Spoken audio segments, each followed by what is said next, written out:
Again, I haven't faced Missouri since back in my days when I was at Oklahoma State, so that was a while back. A little bit more familiar with the offensive coordinator. I'd worked with him for 8 years, but again, what he's doing now is different than when we were together. So a little bit different for me.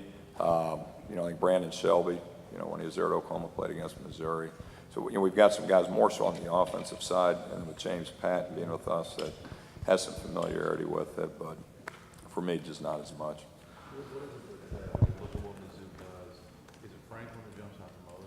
Well, I think it starts with a quarterback. You got a veteran quarterback there who's played a lot of football for him, and just being a dual threat guy that makes very good decisions with the football, but this guy throws the ball extremely well, and when things aren't there, he makes good decisions. He tucks it and he runs it, and he's a threat as a runner. I think you watch him just throwing the football. Again, I think he can throw any pass that they ask him to make. He's very accurate with the ball. Looks like he's got a strong arm. He scrambles. He's got the potential to throw the thing 70, 80 yards down the field. So, again, and then, like I said, if you got things botched up, maybe protection breakdown, he can scramble and make a positive play out of a possible negative. So I think it starts with him. They've got a veteran offensive line coming back.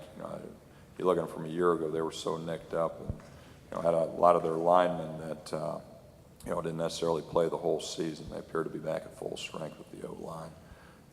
Look at the running backs. If those guys get a crease, they're gone. They've got tremendous speed at the running back position. And look at the wideout position. They've got great height and great athleticism out there at the receiver spot. So it's going to be a great challenge for us. And again, I think you throw tempo for what they're doing offensively with tempo. You throw that in the mix, and it's a difficult offense to defend. What impressed you the most with what you guys did defensively against Bowling Green, and what areas do you still need to improve? Well, I think there's a lot of work for him. A lot of need for improvement coming out of this last game. We felt good about the result, but there's just a lot of plays that we've got to do better. There's still, like I said, I think if our kids feel good with where they're at right now, we're in for a long season. It's a work in progress, and there's just a lot of things we got to get corrected coming out of this past game. But again, I think just coming back to at least getting a chance to get back into our base defense, where I think there's a little bit more comfort level, a little more familiarity, I think helped us this past week. But there's still a long ways to go. Coach Wilson talked about Franklin, and he said he's dual threat, but that it's kind of a misnomer because he's a guy that would still prefer to pass the ball. How does he, and I know you're still kind of early in prep, but I mean, in watching him kind of, I guess, how does he strike that balance between using the mobility he has, picking up yards on the ground when defenses break down, right, and being a guy that maybe recognizes, when it's time to sit in the pocket and right. keep it. I think what he does too, and again, I think with that mobility, if a protection breaks down, again, he doesn't always scramble to run. He scrambles to keep the play alive.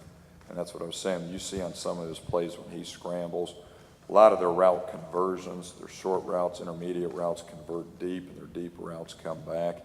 But there's a couple clips on there where when he scrambles to keep the play alive, he stays active back there where he can throw the ball.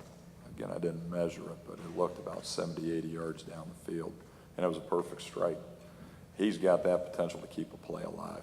And if he doesn't have the route open, then he can tuck it and go.